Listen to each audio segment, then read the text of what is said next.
नमस्कार. बातमी आणि बरंच काही मध्ये मी विशाल पाटील आपल्या सगळ्यांचं स्वागत करतो. अमरावतीपासून सुमारे 115 किलोमीटर अंतरावर वसलेलं हरिसाल हे गाव सध्या चर्चेत आहे. देशातलं पहिलं डिजिटल गाव म्हणून हरिसालला ओळखलं जातं. मात्र हरिसाल खरंच डिजिटल आहे का असा सध्या प्रश्न निर्माण झालाय. याच हरिसालची वास्तविकता आज आम्ही तुम्हाला दाखवणार आहोत. तर दुसरीकडे सध्या देशामध्ये निवडणुकीची धामधूम सुरू आहे. मुख्यमंत्री आणि पंतप्रधानांनी आपल्या भाषणांचा धडाकाच लावलाय. निवडणुकीचा हा जोशही आपल्याला पाहायचा आहे. याच आज दोन महत्त्वाच्या मुद्द्यांवरती आहे आपली आजची बातमी आणि बरंच काही.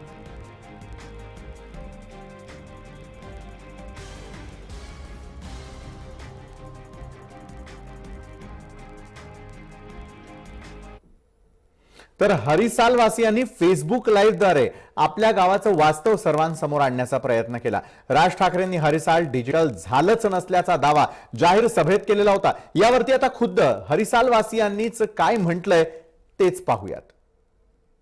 माझं गाव इथून 7 ते 8 किलोमीटर आहे आणि मी 6 महिन्यापासून टॅली ERP9चा कोर्स करून राहिलो आहे. Account assistant in tally ERP9 आणि जे आतापर्यंत आमचं टॅलीमध्ये एज्युकेशन झालं. मला एक्सपोर्टिंग कंपनी एक्सपोर्टिंग कशी करायची म्हणजे आमच्या फायनान्शियल इयर बिगिनिंग जेव्हा फायनान्शियल इयर संपते आणि त्याच्यानंतर आम्हाला तोच डेटा दुसऱ्याकडे अवेलेबल करायचा दुसऱ्या कंपनीत तर आम्हाला एक्सपोर्टिंग करावं लागते. बरं, हे कशामुळे शक्य झालं? हे सर डिजिटल विलेज जेव्हापासून हे डिजिटल झालं आहे तेव्हापासून शक्य झालं आहे. आणि इथे आम्हाला ईमेल सुद्धा आम्ही करू शकतो. इथून बसल्या बसल्या इथे वायफाय सुद्धा कनेक्टेड आहे. सगळं म्हणते की वायफाय कनेक्ट नाही आहे तर हे मी तुम्हाला सांगू इच्छितो. क्लासरूमची वायफाय आहे ते कनेक्टेड आहे. आणि जर आम्हाला मेल करायचा राहिला किंवा कोणाला आमचा रिझ्यूम जॉबसाठी रिझ्यूम सेंड करायचा राहिला ते आम्ही इथून करू शकतो. अरे पण आताच आम्ही लाईव्ह होतो तर लोक म्हणे आम्ही मोदीची माणसं आहोत, त्यासाठी तुम्ही हे एका दिवसासाठी नेट चालू आहे का रोज चालू असते? नाही, मी तर जेव्हा इथून 6 महिन्यापासून मी इथे आहे 6 महिन्यापासून आणि मी नेटचा यूज करून राहिलेला आहे. और मैं सोसगढ़ गाँव का रहने वाला हूँ और मेरा गांव 15 किलोमीटर दूर है. लेकिन यहाँ पे हरिसाल में टैली अकाउंटिंग का क्लास चालू है करके मुझे पता चला, इसलिए मैंने यहाँ पे एडमिशन लिया. और मुझे क्लास का टाइम है 7:30 बजे से 7:30 बजे से. लेकिन मेरे को जब मेरा तो ये कितने घंटे चलता है तुम्हारा कोर्स? दिन भर चलता कि नहीं 7:30 बजे से चालू हो जाता और 9 बजे ख़त्म हो जाता.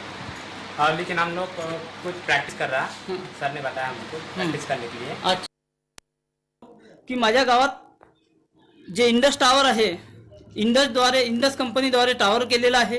त्यानंतर वायफाय एअरजल्दी या कंपनीने दिलेला आहे. त्यानंतर HP द्वारे एक ई मेडिसिन दिलेलं आहे जे कंटेनर आहे त्यामध्ये.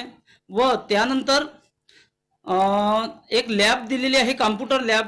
त्यामधून आमच्या इथं विद्यार्थी टॅली करतात व ICTचे कोर्स झालेले आहे. त्यानंतर ग्रामपंचायत समोर. तर देशामध्ये सध्या लोकसभा निवडणुकीचे वारे वाहत असताना दुसरीकडे राज ठाकरे यांनी जाहीर सभेमध्ये हरिसाल हे कधी डिजिटल झालंच नाही अशा प्रकारचा दावा केला. तर दुसरीकडे मात्र हरिसाल हे डिजिटल असल्याचा दावा सरकारकडून केला जातोय. मात्र हरिसालमध्ये नेमकी खरी आणि काय परिस्थिती आहे हे जाणून घेण्यासाठी आमच्या टीमनं थेट प्रयत्न केला. हरिसाल या ठिकाणाहून उपसरपंच गणेश येवले यावेळेला आपल्याबरोबर व्हिडिओ कॉलमधून जोडले गेलेले आहेत. थेट त्यांच्याशी आपण या संदर्भामध्ये बोलणार आहोत. गणेश येवलेजी, राजकारणाच्या पार्श्वभूमीवरती येत्या निवडणुकांच्या पार्श्वभूमीवरती हरिसाल पुन्हा एकदा जे ते चर्चेत आलं. हरिसाल चर्चेत आलं ते यासाठी की ते डिजिटल गाव नाही आहे असा थेट दावा राज ठाकरेंनी एका जाहीर सभेत केला होता. तर दुसरीकडे सरकारचं म्हणणं आहे की डिजिटल गाव ते झालेलं आहे. खरी परिस्थिती काय आहे एक उपसरपंच म्हणून आपण आज तमाम महाराष्ट्रातल्या जनतेला बातमी आणि बरंच काहीच्या माध्यमातून काय सांगू इच्छिता? गणेशजी, मी हे सांगू इच्छितो की जे त्यांनी केलं हे चांगलं नाही आहे. कारण आमच्या गावाची राजकारण त्या ठिकाणी राजकारण आहे. हॅलो, बोला, आवाज येतोय आपला गणेशजी. हा, राजकारणाच्या ठिकाणी राजकारण आहे. आमच्या गावात जी व्यवस्था आहे ती त्यांनी स्वतः येऊन पाहावी. कारण जे काही आहे ते सगळ्यांनी पाहिलेलं आहे आणि त्यानंतरही हा उहापोह बरोबर नाही ना. गणेश येवलेजी, जसं तुम्ही आता म्हणाले की राजकारणाच्या जागेवरती आहे, मात्र अशा प्रकारे हरिसालबाबत जाहीरपणे एखाद्या जाहीर सभेत बोलणं हे कितपत योग्य? हरिसालचं ज्यावेळेला या जाहीर सभेमध्ये सगळ्यांसमोर एक वास्तव दाखवण्याचा प्रयत्न करण्यात आला, एका खासगी वृत्तवाहिनीनं तशा प्रकारचा रिपोर्टही त्या ठिकाणी सादर केलेला होता. मात्र गावातल्या लोकांना यामुळे कितपत त्रास झाला? खरोखर गावातल्या लोकांच्या भावना दुखावल्या गेल्या का? गणेशजी. बरोबर आहे. आज आम्ही लाईव्ह फेसबुकवर होतो, तर त्यामध्ये सुद्धा लोकांनी हे सांगितलं तर पैसे आता भेटले का एवढ्या दिवसानंतर, बरं. असं सुद्धा पहा तुम्ही. त्याच्यावर लोक कॉमेंट करत आहे. मला एक सांगा, सगळीच वस्तू विकाऊ असते काय? आम्ही खेड्यापाड्याचे लोक, अनाडी लोक आहोत, एवढे शिकले सवरले नाही तरी आम्हाला एवढी तर इज्जतची परवा आहे. त्यांनी आमच्या इतका पोरगा, तो हरिसालचा नसून सुद्धा तो ठाकरे साहेबांसोबत फिरत आहे, आधी तो सांगत आहे. त्याला सुद्धा 16च्या अगोदरची जी गोष्ट होती ती त्याला सुद्धा कल्पना होती का हरिसालला सुद्धा एक टावर उभा होता रिलायन्सचा, तर रिलायन्सच्या टावरनं 6-7 महिने जे 8-10 महिने सर्व्हिस दिली, त्यानंतर असं वाटतं की आम्ही एखाद्या अंधाऱ्यात आहोत, कारण मोबाईलची सवय झालेली होती आम्हाला. आणि एकदम 2016 मध्ये जेव्हा हे आपले गीते साहेब हरिसालला आले आणि त्यांनी प्रशांत शुक्ला सोबत येऊन आमच्या इथं सभा घेतली, तर त्यावेळेस आम्हाला असं वाटलं की डिजिटल म्हणजे काय. आम्हाला डिजिटल सुद्धा माहित नव्हता, हा शब्द काय आहे, कसा आहे. आम्ही त्यांना विचारलं तर प्रशांतजींनी सांगितलं की बाबा डिजिटल म्हणजे जे तुम्ही व्हिडिओ पाहता, पिक्चर पाहता, हे थेट तुम्ही पिक्चर वरून बोलू शकता. आणि ठाकरे साहेबांनी जे सांगितलं आहे ते आता मी तुमच्यासोबत लाईव्ह बसलेलो आहो. बरोबर आहे. तर हे तर मला वाटतं मी परतवाडा किंवा अमरावती किंवा मुंबईच्या एखाद्या कानाकोपऱ्यामधूनच बोलत असेल. हे तर खोटं झालं ना. आज त्यांच्यावर कोणी विश्वास ठेवू शकते, पण आम्ही आता इथं फेसबुकवर लाईव्ह लोकांच्या सोबत बोललो. कॉम्प्युटर जे हे आहे कंटेनर, त्यामधून सुद्धा बोललो, लॅबमधून. बरं. तर मला सांगा, इथे येऊन पाहायला पाहिजे. तुमचं राजकारण काय, तुम्ही राजकारण करा, राजकारणासाठी सगळी मुलं आहेत, परंतु आमच्या लोकांचं हे मन दुखावलं गेलं आहे. आणि इथे इंडसचं टावर आहे, आता तुम्ही ते याआधी दाखवलेलंच आहे पिक्चर मध्ये. ती सगळ्या गोष्टी इथं अवेलेबल आहेत. आता पॉश मशीन, मी सुद्धा मुंबईला आता जाऊन आलो जवळपास 2-3 महिन्या आधी, तर तिथं पॉश मशीन मला सुद्धा तर नाही दिसली. तर हे तर हरिसाल आहे हो. बरं, मग गणेश येवलेजी एक महत्वाचा प्रश्न विचारतो. खासगी वृत्तवाहिनीला दाखवलेला जो रिपोर्ट होता तो खोटा होता का? आणि राज ठाकरेंनी त्याचा राजकारणासाठी फायदा करून घेतला का? त्यांनी सद्य परिस्थिती न पाहता जाहीर सभेमध्ये ज्या युवकाला त्या ठिकाणी उभं केलं तो देखील हरिसालचा नसल्याचा आपण दावा करताय. गणेशजी. हा, बिलकुल तो हरिसालचा नाही आहे. इथून 12 किलोमीटर दूरवर आहे. देखना दाखना पोरगा आहे. त्यासाठी त्यांना आता कोणी फोन केला, आम्ही त्याला सांगितलं नाही की बाबा तू ही ऍड कर म्हणून. त्यांनी स्वतःहून ती ऍड केली, तो हिरो झाला. आणि तो आता तिकडे दुसऱ्यांदा अजून हिरो व्हासाठीच गेला आहे. कारण राज ठाकरे साहेब छोटी हस्ती नाही आहे आपल्या महाराष्ट्रात. महाराष्ट्राची शान आहे. आम्ही राज ठाकरे साहेबांची खूप इज्जत करतो, परंतु आमच्यावर असा आरोप लावणे किंवा हरिसालमध्ये काहीच नाही हे सांगणे चुकीचं आहे ना. आणि इथे येऊन पाहायला पाहिजे. 2016 आधी किती कंडिशन बेकार होती, आज काय आहे. आता एकाने अजून कॉमेंट केला की बाबा पेविंग ग्लास हे डिजिटलचा भाग आहे काय. बरं. अरे तुम्ही डिजिटलचा भाग समजले असते तर असे असल्या प्रकारचं व्हिडिओ दाखवला असता काय. आता आपण माझं लोकेशन घ्या. आता मी हरिसालला बसलो आहो डिजिटल ऑफिस मधून, हे चालू आहे लाईव्ह. आणि इथं गावात सुद्धा येऊन पहा.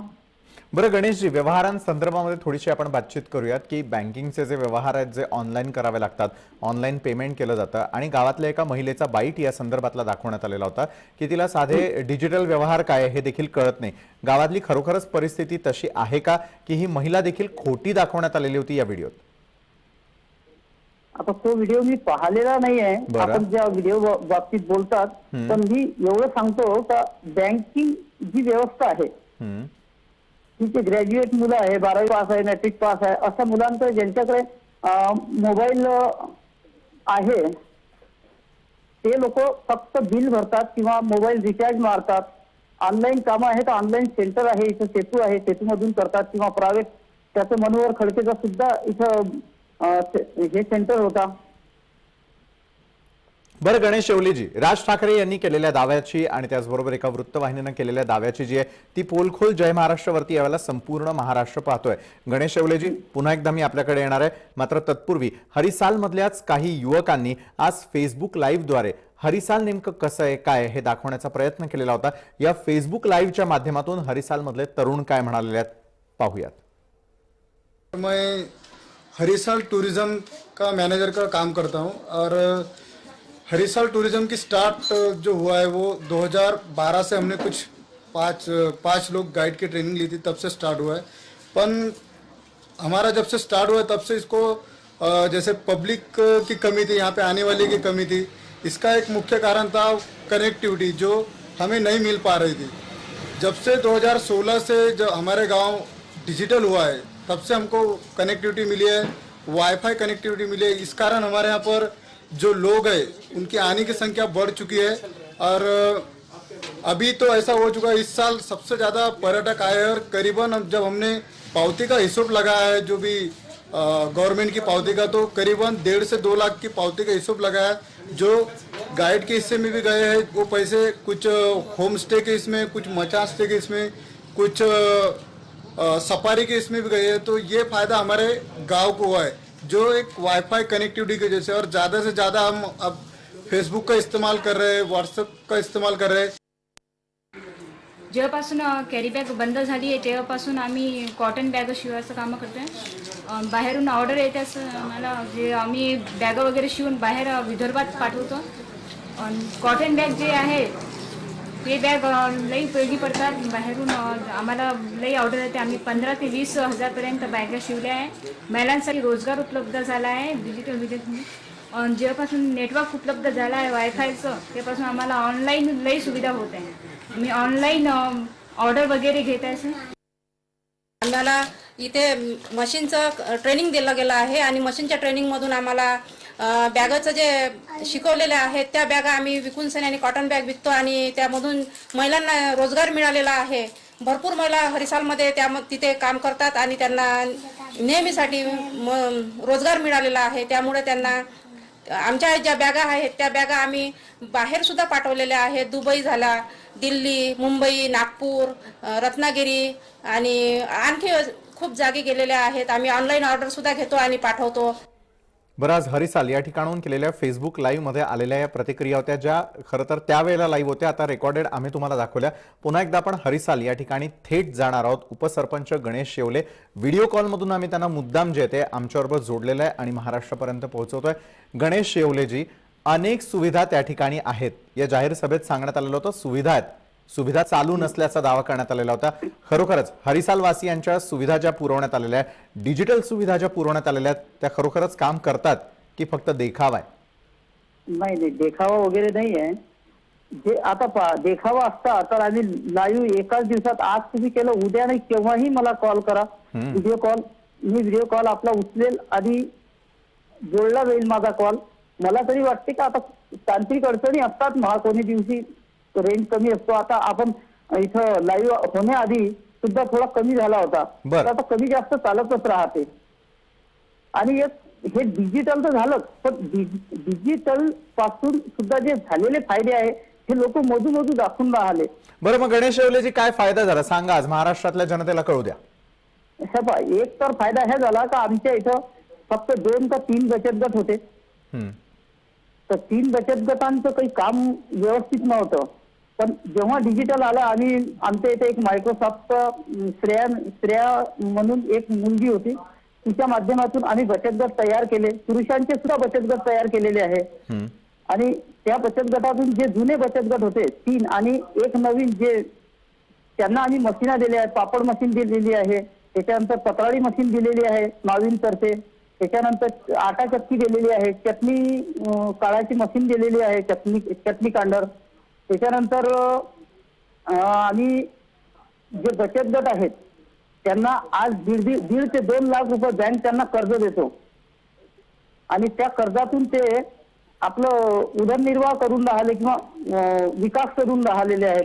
त्याच्यानंतर एक केम संस्थेकडून आमच्या इथं 5 गटांनी म्हशी घेतलेल्या आहेत 50% याच्यानुसार. तर हे जे मुर्गे आले होते, एक व्यक्तींना 28 मुर्गे दिले आहेत आम्ही.